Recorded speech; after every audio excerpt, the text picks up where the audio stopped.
बिस्मिल्लाहिर्रहमानिर्रहीम। अस्सलाम वालेकुम। उम्मीद है आप सब खैरियत से होंगे। चैनल में खुश आमदीद।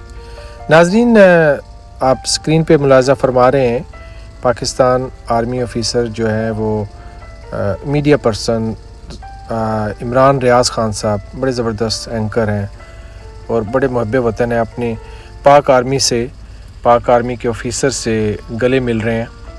एक पॉजिटिव चीज़ थी, सोशल मीडिया में बहुत ज़्यादा शेयर की जा रही थी। आपको पता है कि सोशल मीडिया में बहुत ज़्यादा कुछ वायरल हो या बहुत ज़्यादा शेयर किया जा रहा हो, तो मैं यहाँ आपके लिए चैनल में पेश कर देता हूँ। आप ये वीडियोस देखें और मेरे चैनल को भी सब्सक्राइब कर लीजिए, लाइक का बटन दबा दीजिए। मैं किसी और वीडियो में आपसे मिलूँगा। दुआ में याद रखें। अल्लाह हाफ़िज़।